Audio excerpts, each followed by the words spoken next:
Well, actually, I'm sorry, it's ACV auctions. ACV auctions.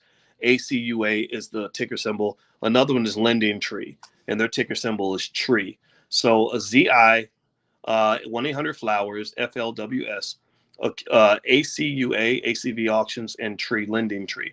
Now, to talk to you about the crypto thing, basically right now Bitcoin's at 68,000, Ethereum's at 4,800.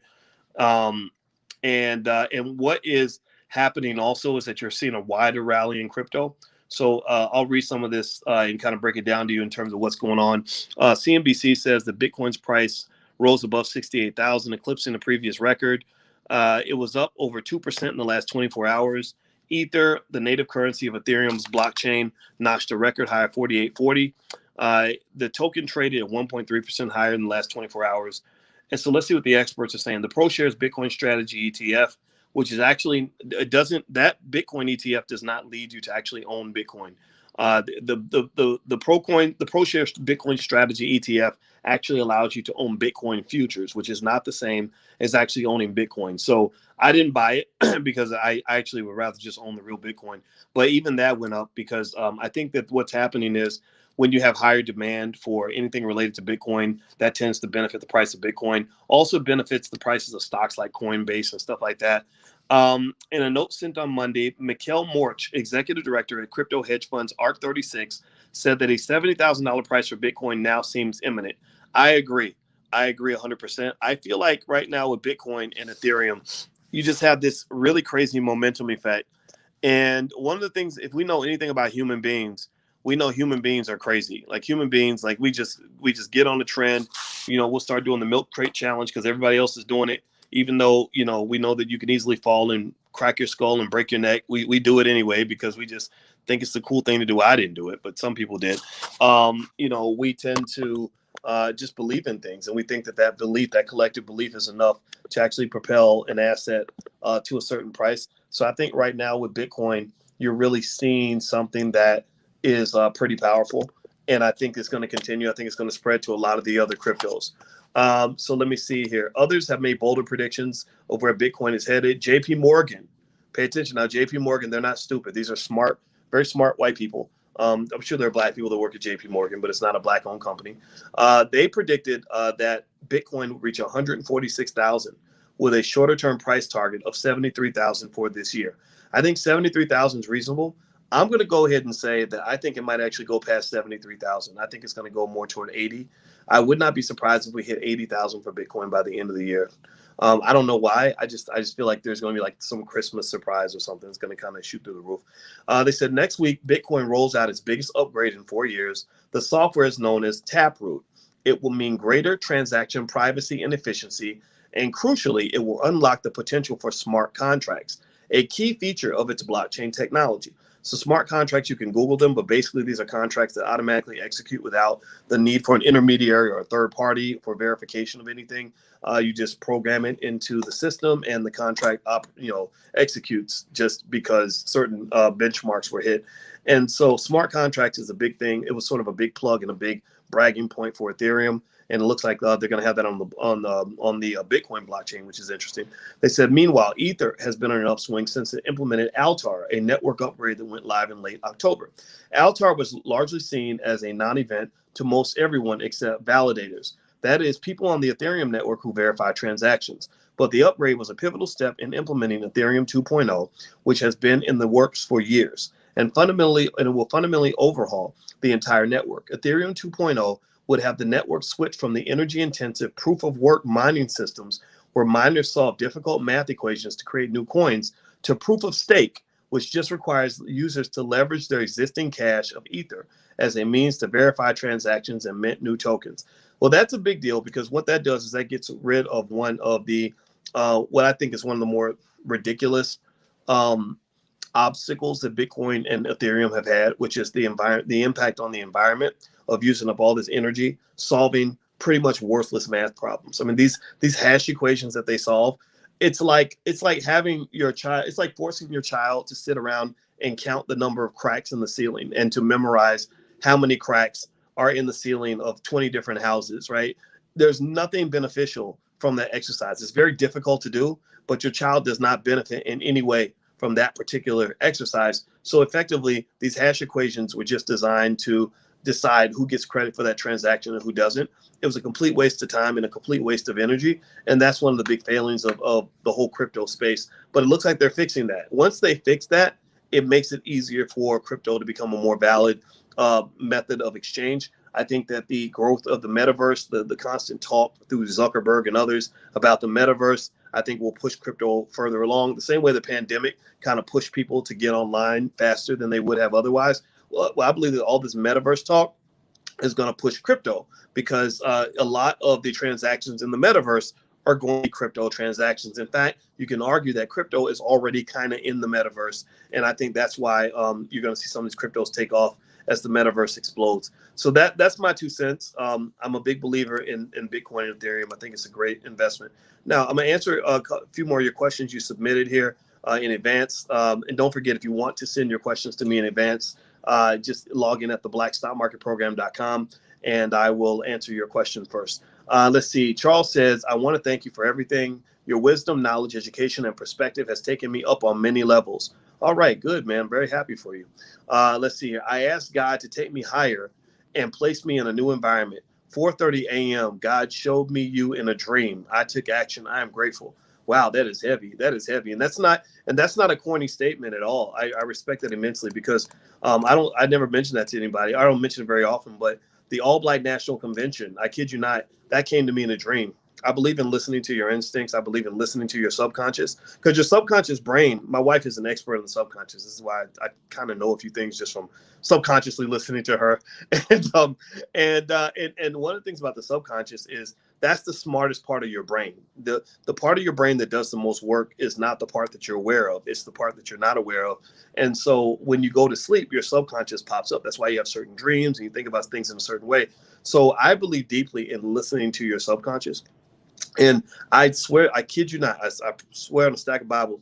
And in 2016, I was in Atlanta. I'm in Atlanta right now. I'm going home tomorrow though. But I was in Atlanta. I took a nap. I woke up and I heard literally some voice from the universe say, you need to have a convention and you need to call it the All Black National Convention. So right then, the idea and the name all came to me at once. And I called Lene Javette, a friend of mine, and I said, we got to do a convention. We're going to call it the All Black National Convention, right? And the rest is history. Now we're on number 6, and it's every year it's getting better. And so listen to your soul. Your soul has all the answers. You just got to so that's why meditation and things like that are really important in terms of getting in touch with yourself and getting in touch with your potential. All right. So Courtney says, what are your thoughts on paying back student loans but still trying to invest?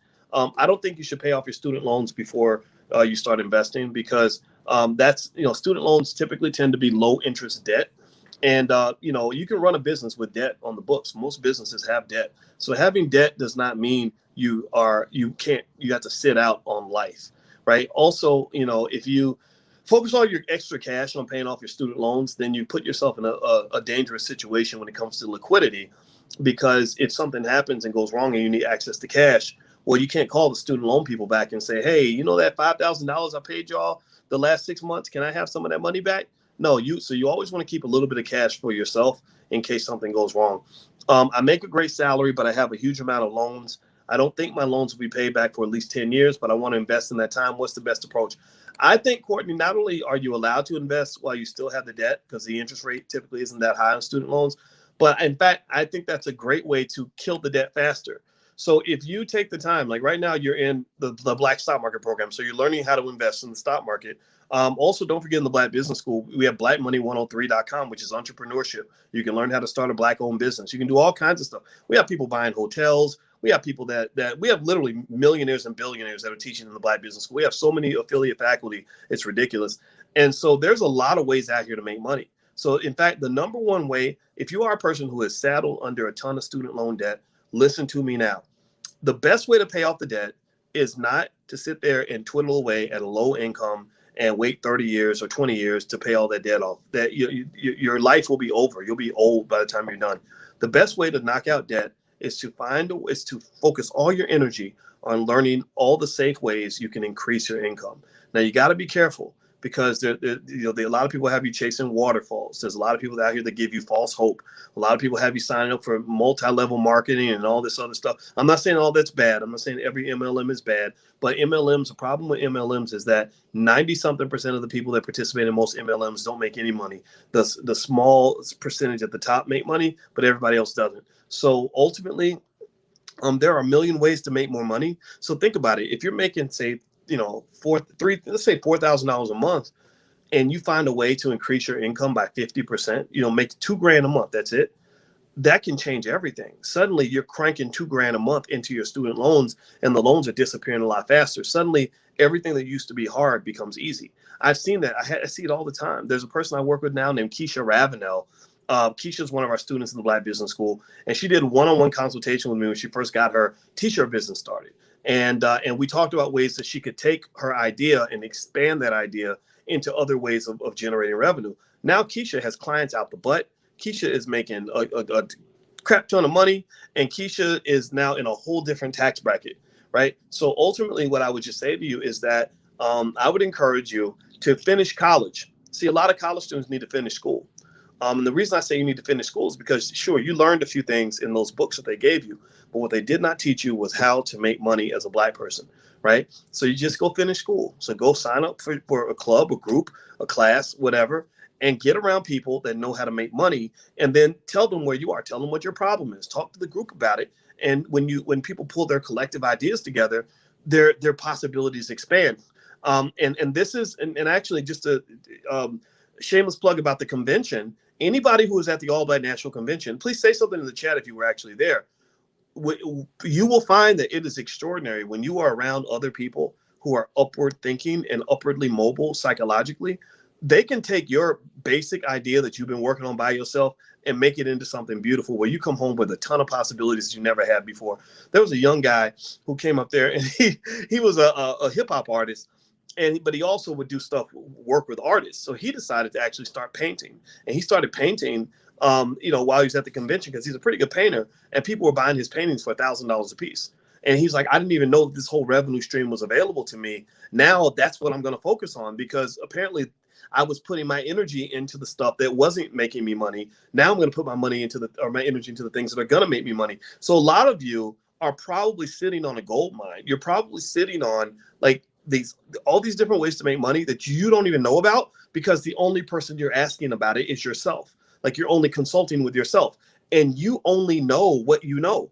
But if you talk to people who are on that next level, the people that can help you level up, in many cases, they will see potential in something that you're doing that you can't see right now. So level up, finish school, talk to people that can help you see the gold mine that you're probably sitting on right now. All right, so let me keep going. Let me read another one of your questions. Let's see. Kalita says, Dr. Watkins, you asked me to remind you to ask you, what are Satoshi coins? Are they worth it and safe to buy? Where can you purchase them? Satoshi coins. Let me see here. I'm going to Google that one. Satoshi coins. So Satoshi coins, or SATs, are a fraction of a Bitcoin. Simply put, a Satoshi is, I remember the Satoshis. That's right. A Satoshi is more or less to a Bitcoin what a penny is to a dollar. The smallest unit of a Bitcoin, Satoshis, are named after Satoshi Nakamoto, Bitcoin's anonymous creator. So basically, a Satoshi pretty much means you're buying a tiny, tiny, tiny piece of a Bitcoin. You can do that easy. You can do that on Coinbase. So just take how much money you have, how much money you want to invest. So if you want to buy $20 worth of Bitcoin, just get on the app and say, I want to buy $20 worth of Bitcoin.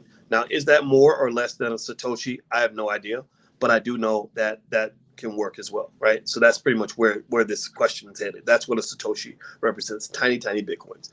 All right, Pacola Brown says, do you think it's wise to borrow money from your life insurance policy?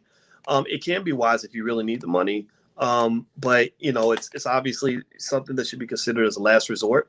I would check with the insurance company to figure out what the tax implications are for you to either borrow against it, or if you borrow against it, I don't think you have to pay any taxes or anything. I think if you withdraw money from a cash value life insurance policy, there are situations where you do have to pay taxes on that, or even a penalty. So just make sure that you check with the insurance company on what the conditions are under which you can make the withdrawal. People do it all the time. And that's why you have cash value life insurance, is so you can actually have a stack of cash available to you. You can become your own bank to some extent. And that's really the number one objective for Black people, in my view, is you have a lack of access to capital. You run into financial problems and you can't always get the money that you need. So the goal for the next generation is to make sure our children are not in that same situation. Okay, so that's pretty much it. I mean, if you just go ahead and invest for your kids now, they won't have that problem. I don't care how poor you are. If you invest, $30 a week for your child, and you do it consistently, your child will be extremely wealthy when they get older. Renee Jackson, let's see. You sent me an article from Vice.com. Crypto eats food delivery scam, steals $50,000 in 10 minutes. What do you think about this article and the red flags for business opportunities involving crypto? Oh, I didn't get a chance to look this up, Renee, but I'm going to look at it right now. So apparently Renee has sent me an article about a crypto scam. So let me pop this in. All right, I'm going to paste and go. Okay, what do we have here? Elaborate crypto eats food delivery scam steals $500,000 in minutes. The fake company got influencers to promote it, created t-shirts and swag, seemingly held a party, launched, then disappeared entirely. Wow. For the last week, a handful of UK-based celebrities have been talking about a new startup called Crypto Eats that will compete against Uber Eats by allowing customers to pay for food delivery in crypto. The creators mocked up a logo, got TikTok influencers to promote it, and one to wear its swag on a video, apparently threw a party, and announced the Eats token through a press release that went out over a service often used by legitimate companies. Wow, so this is straight criminality. Okay. Almost immediately after its launch, Crypto Eats vanished from the internet, along with a few $100,000 in one of the more elaborate shitcoin rug pulls in recent memory. In the press release, which can still be found on Yahoo Finance, Crypto Eats claimed it had raised $8 million in Series A funding. Quote, how could such a low-key idea to accept cryptocurrency as a form of payment for your food attract such interest from the cryptocurrency community, it asked. Crypto Eats' first real step in allowing people to use crypto as a form of payment for items in the real world. Let's see here. The press release, which was released to a service called Global Newswire that is used by legitimate tech companies, including Litecoin and Walmart. But actually, there was a high-profile cryptocurrency scam involving Litecoin and Walmart that went up on the service. Went on to claim that its founder, Wade Phillips, had partnered with Nando's, McDonald's, and hired an army of delivery drivers that would allow the company to compete head-on with the likes of Uber Eats and Deliveroo. Okay. All right. So these guys are going to go to jail. Somebody's going to find out who they are, and it's interesting because what it really kind of speaks to, I guess, is that that there are people who understand when the vetting process isn't as thorough as it should be, and this actually speaks to, in my view, the lack of regulatory clarity when it comes to crypto. Because if you recall, during the last crypto boom in 2017, you had a lot of influencers, rappers and athletes. I think Floyd Mayweather and T.I. got caught up in it and stuff like that, where they were basically just promoting anything, right? Like somebody would call them up and say, we'll give you $50,000 to talk about this on Instagram. They would take the money and they would promote the product. And the question then becomes, who does the due diligence to make sure that what you're promoting is actually valid and legitimate? How do you protect the public? And that's the job of the Securities and Exchange Commission and the Commissioner Gary Gensler. So what is going to probably occur is down the pipe, you're going to see additional regulation of crypto. I don't think it's going to stop the growth and the explosion of this really powerful new industry, but it is something worth paying attention to because it could change the landscape relatively quickly. And when these regulatory changes are announced, it tends to affect the price. Like China doesn't play. China just will come in and shut down a whole industry and stuff like that. They're kind of reckless with it. The United States is slow. They lack initiative. They lack clarity. They lack courage in terms of just being real clear on what they're going to do. Like, for example, XRP has been locked up for a long time. Nobody knows exactly why. I own a bunch of XRP, and I'm waiting for them to release it so that I can actually see the benefits of that. And so ultimately, this is not going to go away. And I would just say that for yourself, in terms of protecting yourself, you got to do your due diligence. You got to maybe consider that as a risk factor. When you talk about investing, a risk factor is anything that can cause the value of your asset to go down, right? So if you, if you are invested in anything, that you have to just understand that there's a chance you could be getting scammed. That's why, in fact, one of the reasons that American stock markets have such a high valuation is because they have such good regulation. Because you know that if you go buy a share of stock on the New York Stock Exchange, there is no company that's going to just take your money and run. That's not going to happen on the NYSE because the NYSE has financial police all over the place that will protect your money. Now, if you go and you buy stock in China, China's notorious. They'll have a whole company with $1 billion valuation with a bunch of empty warehouses. Like they take that scamming thing to a whole nother level. So so that is a risk factor. I invested in a Chinese company that I told you guys about called Tekadu. This company's making money hand over fist. It was like my best investment. I was so happy with it. And then one day the Chinese government just comes in and decides they're threatening to shut down the whole industry. And the stock went from $31 to like $3 in a day or something. It was crazy. And I had some put options in place, so I had my investment kind of protected, but it hurt. It made me mad. I was cussing that day, but that happens, right? So what I learned from that, or I was reminded of that, is that the dynamics are changing. The thing about risk is always there. Risk is like the weather, right? The weather is always around you, right? But the weather is always changing, right? So you always have to kind of check the weather. Like, what does the weather look like now? What is the weather forecast? Before I go outside to go run, first thing I do is I get on my phone and I say, what's the temperature outside, right? Because I want to make sure I know what the weather is now. Or if I'm traveling somewhere, I'll say, what's the weather forecast for the next 5 days? So because risk is always changing. So China wasn't always this risky.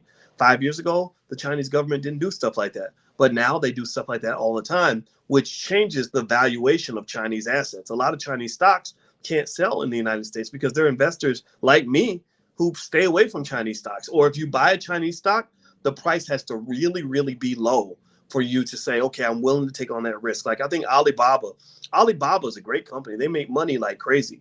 But the fact that they have this regulatory overhang where at any moment the government can just pop in and disrupt everything that they're doing, that has murdered the stock price. So some people say, okay, now that the stock price has dropped, I'm willing to take a chance, but I'm not willing to pay fair price for Alibaba because Alibaba has this regulatory overhang, which creates another risk factor. Okay. All right. So let me, I see your questions here in class. So I'm going to go ahead and answer a few of those and then we'll head on out. And by the way, if you want to log in and get the recordings of our class sessions or anything like that, you can always go to, you can always log in at theblackstockmarketprogram.com, that's theblackstockmarketprogram.com, and you can see the recordings. You can see the stocks that I picked for this week. You can go in through the curriculum. There's a bunch of stuff in there, so feel free to log in. All right, so let's see. Maurice says, Dr. Watkins, on one of your podcasts, you refer to being a billionaire, and people probably going to hate on you even more. My question is, I'm striving to become a millionaire, and I feel like that is a comfortable position. Is there any point that a person feels like they have enough money? Well, first of all, I'm not a billionaire. I'm not. I would say I will confess that I'm a millionaire. Although I think it's corny. Like when you have people that like show off their money and they're like, oh, listen to me because look at the car I'm driving, look at the house I'm living in, look at the fancy clothes I have. That's not my vibe. Honestly, I'm not interested in those sorts of things. My wife is not. She does not think that way. She doesn't even shop for herself. Like other people have to go buy her clothes because she's not a flashy person, and neither am I. And that's probably what attracted us to each other. Where we see money as a tool to improve the lives of the people around you. We also see it as a method of providing security for yourself and your family. That's what money is. Money is a tool that allows you to do those things. The material stuff, you get tired of that real fast anyway. You once you've driven in a nice car and stayed in a fancy hotel or whatever, it's not a big deal anymore. And that's very important for you to know, because that's why you see a lot of millionaires who are really depressed. Like you would say, well, why would you, if you're a billionaire, why would you kill yourself? Well, because they can't find any purpose in life outside of material stuff, right? So you got to find my encouragement to you is always think about what money is for. Money can do destructive things, or it can do something wonderful and good. And in fact, what I find is that the more you focus on the things that are beyond the money, the things that money can do, on a maybe a spiritual level, a psychological level, or a security level, you're more you're going to attract money more because you're going to start doing things that relate to your passion. Like Elon Musk is a guy who has shown that money isn't really a big deal to him. Now he has all the money, right? But Elon Musk cares about things like saving the environment and going to Mars, right? He has a much higher purpose than just the money. The money is a tool to help him do those things. All right. So let's see here. So you asked, is there a point where a person feels like they have enough money? I think that's person by person. I think that if you never reach that point, like if you can never like find a point where you feel like you have enough, I feel like that's going to put you kind of in this impossible spiral where you always need more. You're like a fat person who keeps eating, who never has enough food. You're never full. And so this is where I deviate from capitalism. Capitalism is like that. Hardcore capitalism says that you never have enough. If you run a company and you made $1 billion last year, you got to make $1.1 billion next year, or you failed. You must grow. Capitalism is built on growth, right? That's it.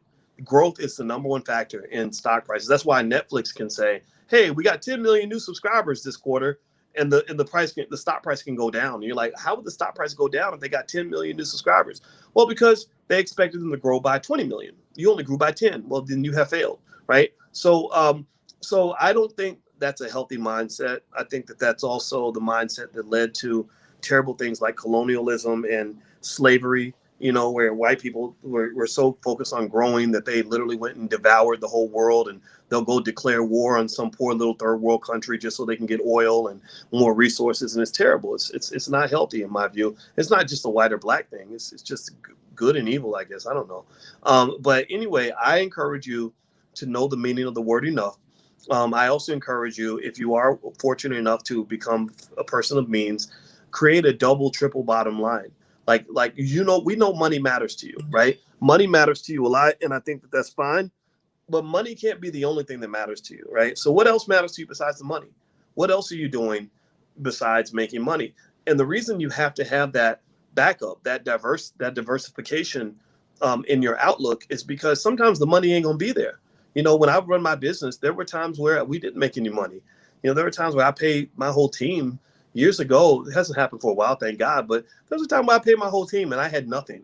I would get nothing, right? And but I kept going because there were so many other things, so many other ROIs, so many other returns on investment I was getting that had nothing to do with money, right? So don't just focus on the money. Like, the money's nice, get the money, but then also think about all the things that matter to you more than money, because that's how you can be truly rich as a black person. Because if all you can see is the money, then you're ultimately going to become, in my view, you're going to become a bit of a white supremacist. And the reason I say that is because white people are always, in our generation, our lifetimes, going to have more money than black people. White people will always have more money than us, right? So if I think that all my value is wrapped up in how much money I have and how much money I make, then I can never be equal to white people, because that white man is going to have $1 million for every 1,000 that I have, and it's going to make me feel inferior. But remember, blackness, you're so special. You have so many other amazing, valuable attributes to your community, to your culture, to your families that other people don't have, that are absolutely priceless. Think about that. Like Africa, for example. One of the reasons that Africa is the richest continent on earth is because they have people. They have more young people on the continent of Africa than any other continent on the planet, more than China, more than Europe, anywhere else. Europe's getting old, but Africa's young and vibrant, and they've got energy and intelligence and innovation and creativity, and this whole generation of young people that can do amazing things. That's a multi-trillion-dollar asset that Africa has that doesn't necessarily automatically translate into money. Okay, so keep that in mind. Let's see here. Emmanuel says, how much do you know about tag protocol? I know nothing about tag protocol. So if you want to ask me about it, you want me to research it, put it in the login at theblackstockmarketprogram.com. Leave a question for me for next week, and I will answer. I will tell you everything I know about tag protocol next week at 11 a.m. Eastern on Tuesday. Let's see. Michael Johnson, Dr. B, are utilities and consumer staples good investments during these inflationary times? I think consumer staples are, because you are seeing the rising prices in various goods and things like that, and you have pent up demand, for almost everything that I would imagine will be beneficial for consumer staples. Utilities, maybe, perhaps, maybe that might be connected to things like the price of oil, which tends to go up when we have inflationary times. So that could be a possibility, but Utilities feels like a stretch for me. Let's see, Kevin Brooks. While you are relatively bullish on cryptocurrency, how do you imagine your conversation, discussion, debate will go with Warren Buffett, presumably averse to it about its pros and cons? Warren Buffett is a value investor, and he's very good at value investing. That means he's very good at buying companies that are relatively undervalued and holding those companies until they become worth more money. He's extremely good at that. One criticism you can make of a Warren Buffett is that he's missed out on a lot of stuff. He missed out pretty much on the whole internet revolution. A lot of those companies, he's missing out on anything that, you know, a 90-year-old isn't necessarily going to understand. I mean, Warren Buffett and Charlie Munger are just two of the most gangster old white people I've ever seen. I could not believe that this one guy, these guys, one's 95, the other one's 98, sitting there doing a 4-hour press conference. I was so impressed. I was so impressed. You know, it reminds me of when I had a meeting with Louis Farrakhan with about 8 other economists, and we sat in a room for 8 hours and we talked about the economic future for the Black community. And the minister, at the age of 80 something, sat there the whole time for the whole 8 hours, and he didn't need a nap, he didn't need a break or anything. He didn't say, I got to step away and take my medication. None of that. He was there the whole time. I was the one I was tired. I needed a nap. And so so shout out to these badass old men that just know how to rock it out. I have tremendous respect for them. But I will say that Warren Buffett is a guy who has missed out a lot. And I think Warren Buffett is missing out on crypto. He doesn't invest in it because he doesn't understand it. But I personally think that if you sit and you think about it, there's a lot to understand. Crypto's power, in my view, comes from people. It comes from the people that are committed to crypto, the networking effects, right? So investing in crypto, it's like investing in, I don't know, if you invest in like Gucci or Coach, you know, you may never understand why somebody will pay $450 for a Coach bag that when it costs them, you know, $20 to make one in China. But if you know, you see it and you see the trends and you know that people are going to pay for it, then you might invest in Coach because of that. So I think Warren Buffett, I wouldn't debate him about it. I would just hear what he had to say. I think Warren Buffett's very intelligent. He also learned a lot of his investing sense from a book called Graham and Dodd, or by Graham and Dodd, called Value Investing. Benjamin Graham, and I forgot Dodd's first name. But yeah, so he's good at what he does, but he's not good at everything. You know, so in a way you can say that he's almost like if you go and talk to a jazz artist about hip hop.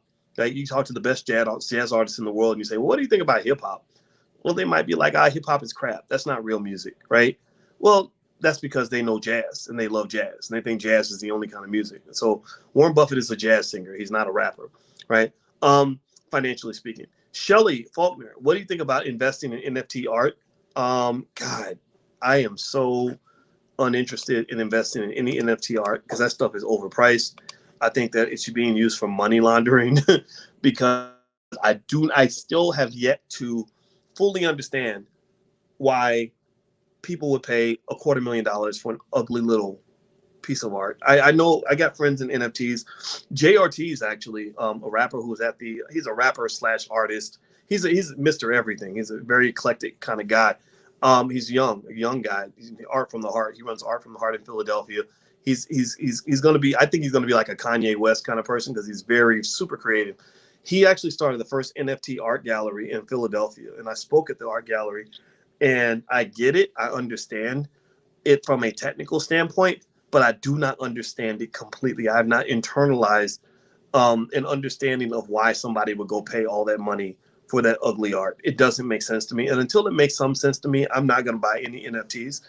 Maybe I'll create an NFT. Actually, Carla Ballard, this is, you know, in case you're thinking about coming to the next convention, let me tell you one of the things that did happen at the convention that was super cool. Carla Ballard, who is a crypto expert, who's worked with a lot of billionaires in crypto, she actually helped the people in the audience mint their own NFT right there at the convention.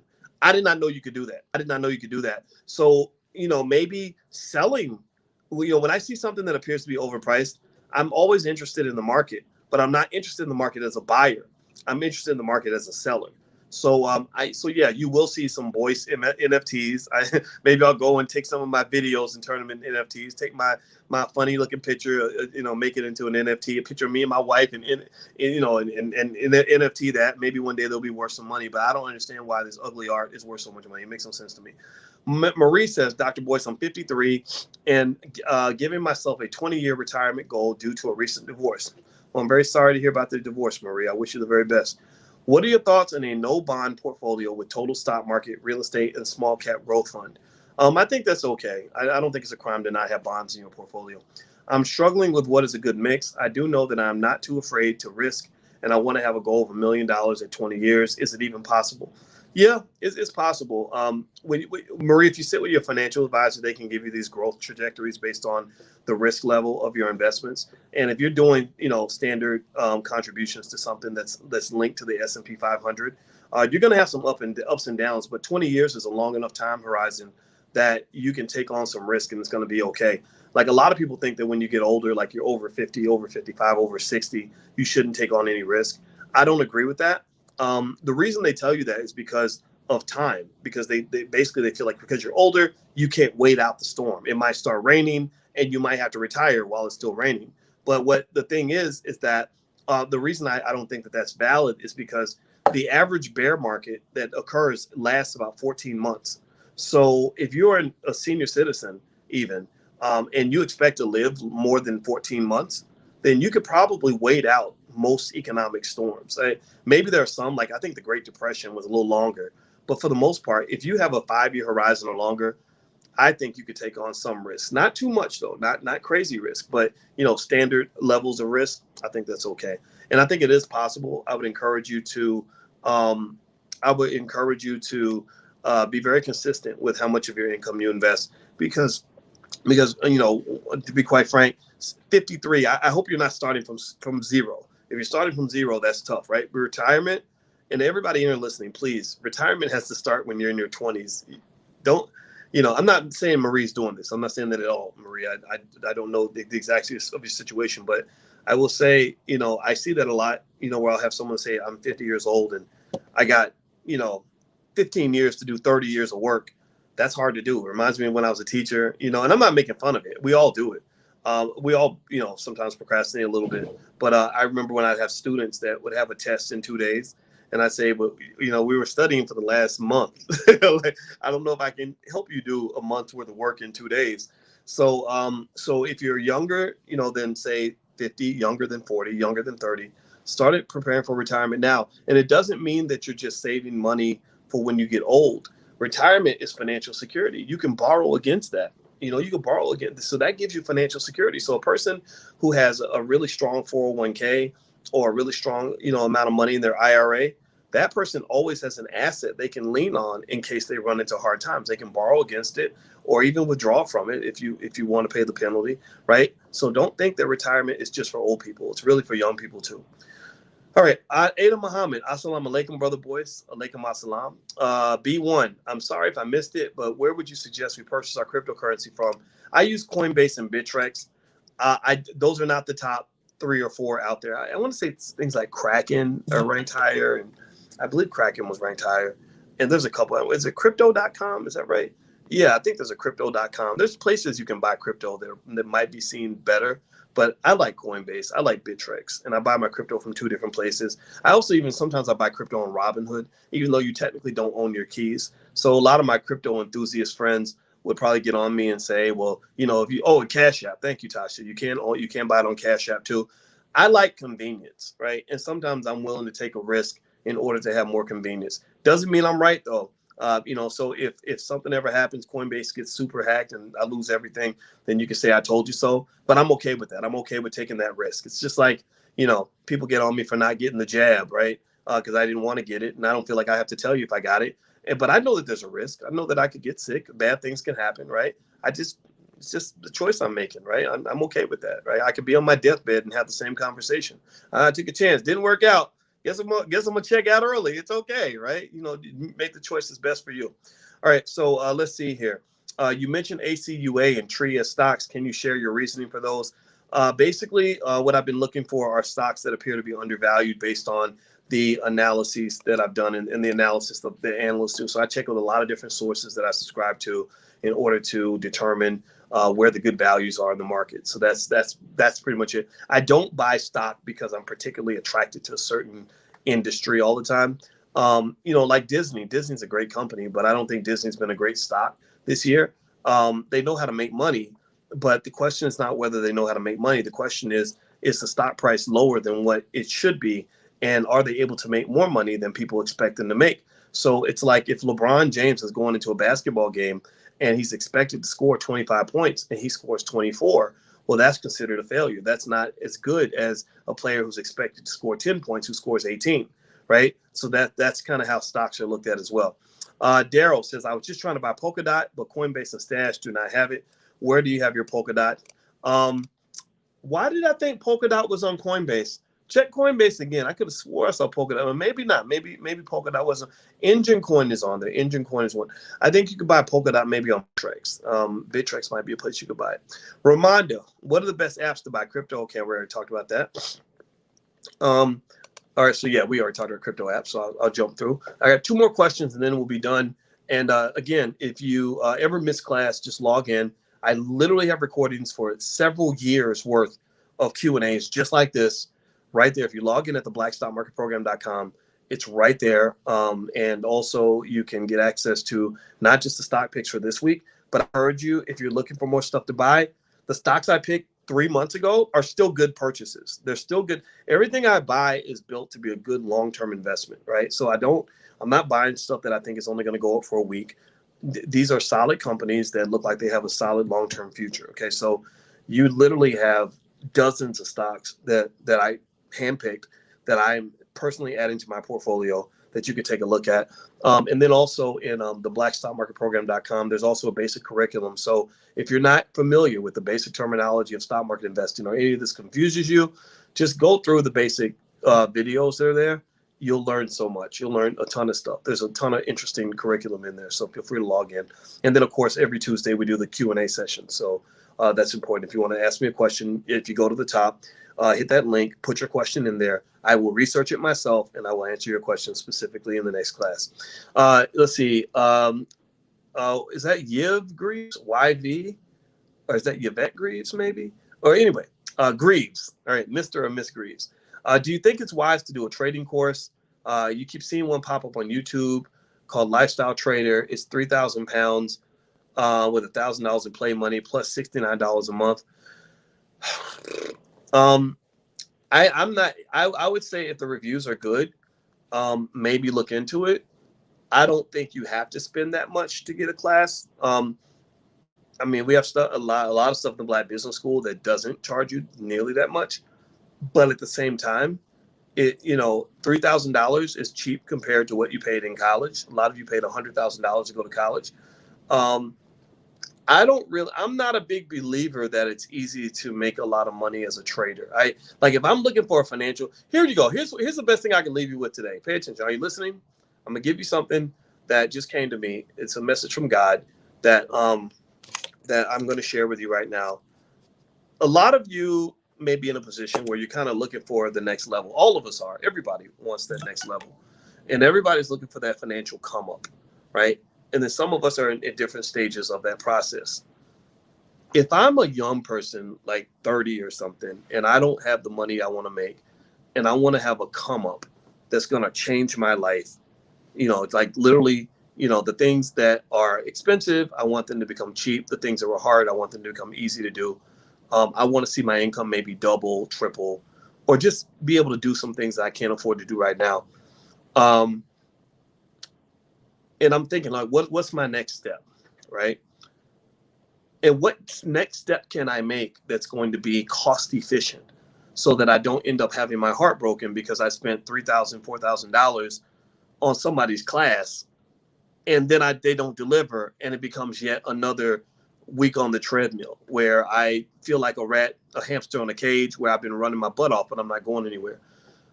I think that a good way to start would be to start with the things that don't cost any money at all, right? It does not cost a lot of money in some cases to find a way to just join a group of people that you can bounce ideas off of, like a financial support group kind of thing. And I just to give you one example, so for example, crypto is your thing. We have the Black Crypto Club, and we call it a club because it's literally like a support group where people share ideas and they give each other tips and information and tell each other what's going on in the blockchain. So if you go to the blackcryptoclub.com, let me make sure the URL works. Yeah, the blackcryptoclub.com. I think there's actually a free month trial, a 14-day free trial, right? So you can try it out, see if you like it. If you don't like it, that's okay too. And you're talking about a price point that's not prohibitive. I think the program is $89 a month, right? So it's not a big commitment for you to try something where you can get in a space where people can give you ideas. Your gold is buried right in front of you, right? And it doesn't cost you anything, right? So I think if I'm looking for a financial come up, I start with mentality and being around people that can look at what I have right in front of me and tell me how to enhance what I have, right? It's like if I'm trying to be more attractive, I could go spend thousands of dollars and get a fake nose and a fake butt, and if I'm a woman, I can get some boobs or whatever, right?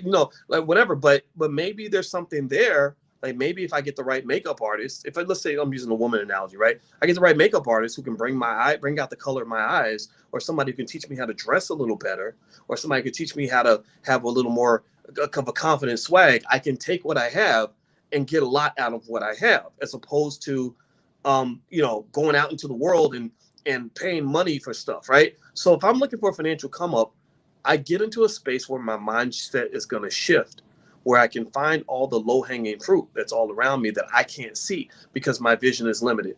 Understand this. This is very important. I tell you guys all the time about how economics is a team sport. If you are the only person that you're consulting with, on your ideas and how to move forward, you're probably missing 98% of all your potential. You can't see it all. You have blind spots, and you can't see your blind spots because they're your blind spots. Getting around other people can help you do that, and I've seen even smart people do that.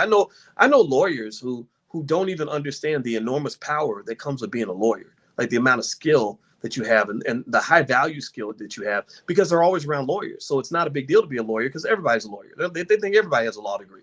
Right. But then it takes somebody who doesn't have a law degree to say, man, do you understand, man, if I was a lawyer, I would do this and this, and you can make money doing this and this and this, and you understand this. And right. And it helps you kind of dig in and find the gold that's already buried in your backyard. So I would get into maybe like a group or something, and then maybe consider taking a class. I don't think it has to be one of these $3,000, $4,000, $5,000 programs. The people that run the programs, they're good at selling the program. And I'm not saying that they're bad investments. Some of them are good investments. But if I make that kind of investment, I need to be real clear that you're going to really help me get the results that I'm looking for. Because if you don't, then I'm going to be upset. Also, I would prefer, if I'm going to pay thousands of dollars, I'd rather pay somebody just to do it for me. Right? Whatever it is. If you're going to set me up a website where I can sell my product, or set me up a Shopify store, how about I pay you, you set it up, and you make sure that it's ready, so that all I got to do is show my product to a customer and they're going to buy it. Right. So that's my 2 cents. I think stocks are a good way to make slow money over a long period of time. Real estate's the same way. Real estate is a little more real than stocks. It's a little more sturdy, a little more stable, a little more reliable. It's a diversification source. Your real gold mine, the area that I've seen change people's lives, is entrepreneurship. Entrepreneurs know how to create a side hustle.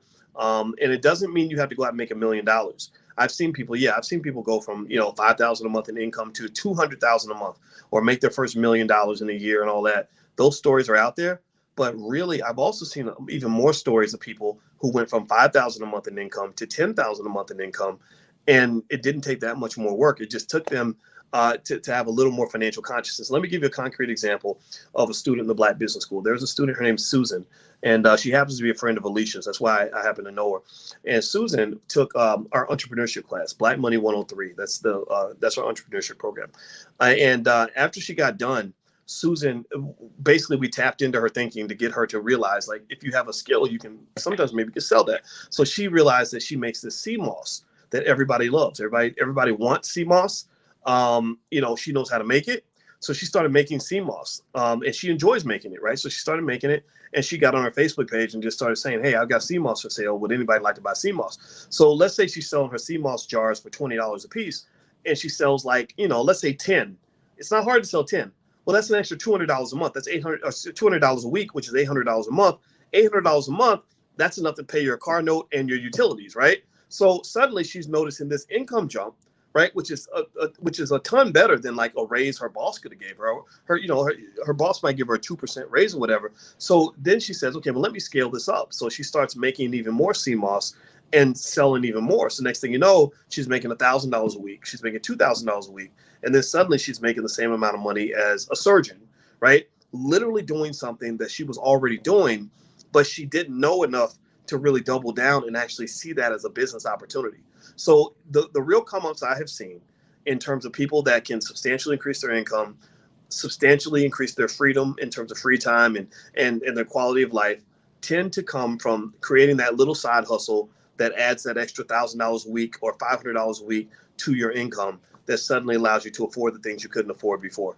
So don't go chasing the big money right away. Just go for the little money, and the little money turns into the bigger money. That's how you eventually get to the point where you're in a different tax bracket. Okay, so I hope that helps you. I hope that layout makes sense. Okay, so last question. Linda says, I'm unable to sign into Robinhood right now.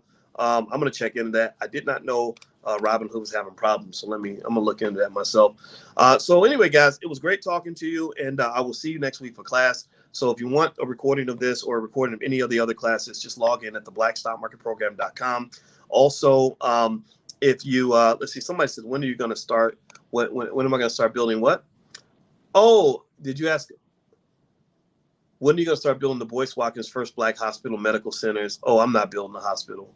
I am not going to do that. That's somebody else's job. All right. So anyway, so next week, guys, I'll see you next Tuesday at 11 a.m. Eastern. Please have a good day. And I love you. And I'll talk to you guys later. Take care. Bye-bye.